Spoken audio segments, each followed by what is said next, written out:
The big debate. Snap-on has been around since 1920 and has very quickly established itself as a great competitor to the tool industry. Very quickly accompanied by other competitors like Mac Tools, Craftsman in the late 20s, early 30s. So, is Snap-on worth your money? That is the question we're answering today. Now, for a lot of people like you and me, I haven't been in the industry for a few years now, and when I left, I sold all my Snap-on tools.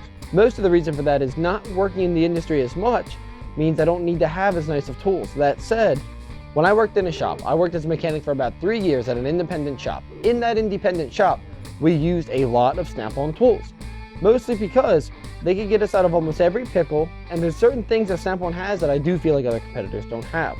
Something as simple as the sockets are a great reason to go with Snap-on. One of the big reasons you want to go with Snap-on is something as simple as how much ingenuity they put into their products. They don't just cast a socket and throw it out to the world. There's a lot of small things you wouldn't notice as a normal person that'll really help you out. The sockets are weighted, the sockets are forged, the sockets have so many good little tiny features to them, even down to the fact that within the socket itself, they're cut certain ways to grab bolts in ways that other manufacturers don't. I'm sure if you ever gone on Amazon and ordered a very small tool kit for a cheap price, you can kind of feel the difference, when you're holding these tools. But that's not what we're talking about today. We're talking against the main competitors, Mac Tools, Craftsman, at least maybe old Craftsman, Matco, even something as simple as, what's that one called? Cornwell. I don't have anything with Cornwell, no problems with Cornwell. But the big plus to Snap-on is you're really paying for ingenuity. And yes, you're paying a good bit for the name as well, but these tools have been built to last.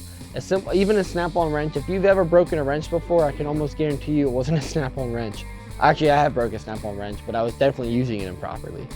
And it was a 10 mil. Maybe you shouldn't put pry bars on wrenches. Mac Tools, on the other hand, almost at this point similarly priced, which is kind of unfortunate because Mac Tools have always been a great alternative if you didn't want to shell out the extra money for the Snap-on. And they also make some products that Snap-on don't. Same with Craftsman. A lot of older Craftsman tools are very hard to beat. If you've ever been at a garage sale with your dad and he's sitting there oohing and ahhing over all the Craftsman tools and you see him stuffing his pockets full, that's why. This old Craftsman stuff is almost unbeatable, but there's some of the newer things they've been producing is not quite to the standards of the old stuff. Stuff like Matco, I don't have a whole lot of experience with Matco, but I've heard good things. There's a lot of good competitors out there. One big plus to going with Snap-on is they do have a branch in the industry that a lot of people don't have. One cool thing Snap-on does is they have a catalog about this big that you could actually go through if you're somehow able to get your hands on it.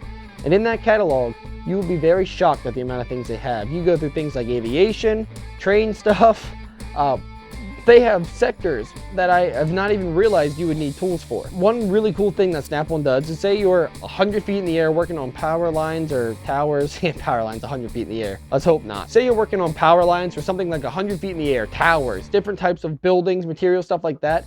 Every tool Snap-on has, they make an aviation version that allows you to be up in the air and have these sockets, wrenches, tools be fall proof, which is a really good thing because I promise you a 10mm socket falling from 100 feet is going to sting if it hits somebody. Plus, you don't want to lose your tools, they're expensive. That's a really good thing Snap-on does that I have not seen a lot of other competitors be able to compete in just because they make the option for almost every single tool.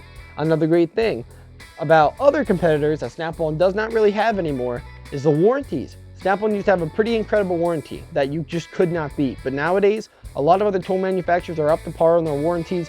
They do just as good half the time. Sometimes you don't even have to pay to have your stuff rebuilt. So warranties is something that I do feel Snap-on has truly lost over the years, but it's not to discredit them because they did do it first and they did do it right. Now that I'm out of the industry, I don't use my Snap-on tools anymore. I don't have my Snap-on toolbox and I got rid of everything. What I think a lot of people agree on is the worst part of Snap-on is the absolute horrendous tool debt. The boxes, the tools, it is almost outrageous how much you pay, but the guys who use them are never the ones that are the ones shitting on them. It's always the other one. I've never heard someone that uses all Craftsman shit on Snap-on. I've never heard someone who uses all Matco shit on Snap-on, but it works to the opposite as well. I think a big part of being a true mechanic is knowing what to shell the money out on and what not to. Do you need to buy a $40 Snap-on pick set? No. Did I? Yes. Until I went to Harbor Freight and found a very similar pack for $4. Then it makes you question, well, what if I do bend this pick? $8, $12, $16, $20, $24. I could probably go through a lot of picks before I actually really needed Snap-on to replace that one pick. That's up for personal debate. But there are certain things that I do think Snap-on should get their credit for. I remember back a few years ago even watching a tool test where they took I don't know what the other competitor's brand socket was, I don't remember, but they were trying to pull off a harmonic balancer bolt. They could not get it off. They sat there with the gun trying to break it loose and it wouldn't work. They put a snap-on socket on there and it came flying off within a second. I think they went through a few different brands of sockets. It was all one cut, not clipped up, and it took it out just because it was a snap-on socket, and they're weighted and curved and they're meant for that kind of thing.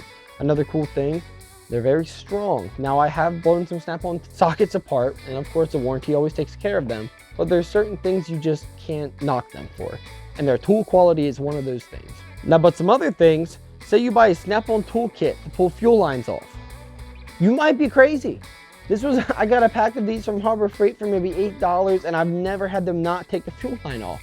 There are certain things that it would just be a little crazier to spend that money for. Say like hammers, they make some nice hammers, but I've bought nicer hammers at Lowe's. It's all about knowing what to spend the money on and what not to spend the money on. If you decided you wanted to hate your life permanently and you wanted to be in the industry for the rest of your life, which I don't recommend making that decision in the first few years of doing it, but if you decide you want to be the guy that does this for the rest of your life, you want to move up, you want to leave your you want to move from hourly, go to flat rate, move up in the line, get some ASEs, become a tech, become a master tech. It might not be a bad idea to make your tool selection nice things. If you're a backyard mechanic and you like fixing your stuff on the side, I don't think you need snap-on tools.